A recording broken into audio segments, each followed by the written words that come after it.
York City, the city that never sleeps. But what if there are things lurking in its steps that never should have woken up?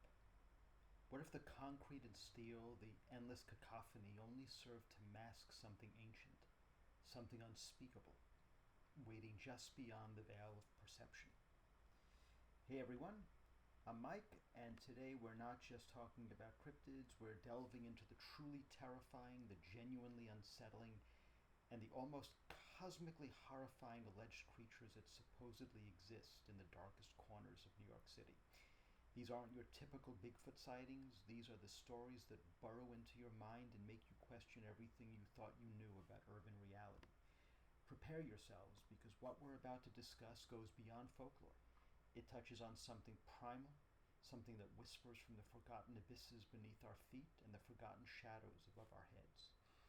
Let's begin with a nightmare plucked from the very arteries of the city, a tale that twists the familiar into something utterly monstrous.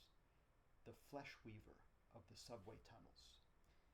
Forget the simple tunnel dwellers. This is far more insidious. Highly isolated and incredibly disturbing accounts, mostly from veteran subway workers who have spent decades in the deepest, oldest sections of the system, describe encountering not a creature with clear form, but a process. They speak of vast undulating patches of organic matter seemingly alive, slowly but inexorably absorbing discarded objects, sometimes even lost animals, or worse. The flesh weaver isn't a single beast, but a sprawling, ever-growing biological horror. Witnesses speak of a faint, putrid, sweet odor, like decaying meat and strange chemicals, and an oppressive, almost suffocating silence around these areas. The most terrifying aspect is the idea that it might not be a creature born into the tunnels, but something that has grown from the tunnels themselves, a parasitic consuming entity fueled by the city's detritus and perhaps something darker. The thought of an unthinking, consuming biological mass slowly spreading beneath the very ground we walk on, absorbing everything in its path, is a profound and stomach-churning horror. It's less monster and more living disease. Next, we ascend to the city's heights, but not for anything beautiful. We're talking about the truly terrifying and rarely seen, the high-rise harpies of Hell's Kitchen. This alleged cryptid is whispered about in hushed tones, primarily by late-night shift workers, security guards, and insomniacs in the dense urban canyons, particularly around the grittier areas that once earned the name Hell's Kitchen. Accounts describe not a bird or a bat, but something far larger, with leathery bat-like wings and a vaguely humanoid torso. They are rarely seen clearly, only as vast, silent shadows passing across high-rise windows or briefly silhouetted against the moon. The terror comes from the sound, a chilling, almost despairing shriek heard on rare occasions, or a guttural, wet thud from unseen heights. Some speculate these are apex predators evolved in the urban environment, feeding on stray animals or perhaps those who disappear without a trace. The idea of something silently patrolling the rooftops watching from above is profoundly unsettling. These aren't friendly creatures of the night. The alleged perchers we discussed earlier might just be scouts for something far more predatory, something that claims the city's vertical spaces as its hunting ground. For our next terrifying encounter, we descend into the forgotten history of certain old buildings where something truly ancient may persist. The old world burrowers of Greenwich Village. Greenwich Village, with its deep history, hidden passages, and century-old foundations, holds dark secrets. Among the rarest and most disturbing alleged cryptid accounts are those of the burrowers. These are not rats or even giant insects. Witnesses in very old brownstones or deep basements speak of faint rhythmic scratching and gnawing sounds coming from within the walls. Sounds that are too large, too deliberate for any known vermin.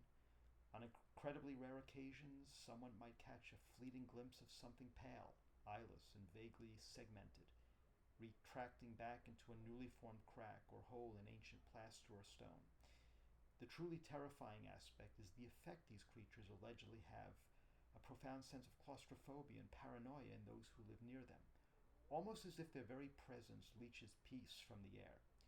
Could they be an unknown subterranean species that has existed in the hidden void beneath the city for centuries, slowly expanding their domain? The idea of something living inside the very structure of your home, something you can only hear gnawing its way through the forgotten spaces, is a deeply primal fear. It makes the walls feel thin, and your sanctuary feel anything but safe. And finally, for our most truly terrifying and existential threat, we explore the chilling concept of the displacer of the forgotten piers. Along the forgotten crumbling piers and derelict waterfronts, particularly those rarely visited, there are whispered accounts of something that isn't seen so much as experienced.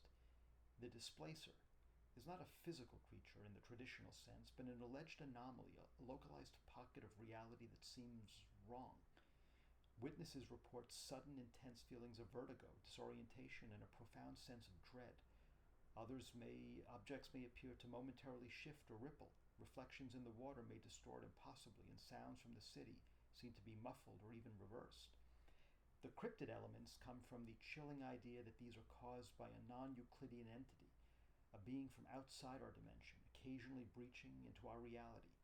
Its presence doesn't just create physical effects, it allegedly causes severe psychological distress, leading to acute paranoia and even temporarily psychosis in those unfortunate enough to be near it. It's a tear in reality, and the terror lies in what might eventually step through, if the tear widens.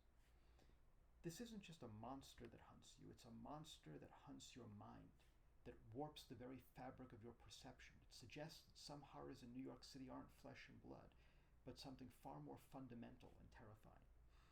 So there you have it, the truly terrifying, the utterly unsettling, and the cosmically horrifyingly alleged cryptids of New York City. These are the stories that remind us that even in the brightest, busiest city, there are shadows deep enough to hide unimaginable things, and perhaps things that don't belong here at all. Do any of these dark tales resonate with you? Do they trigger a primal fear you can't quite explain?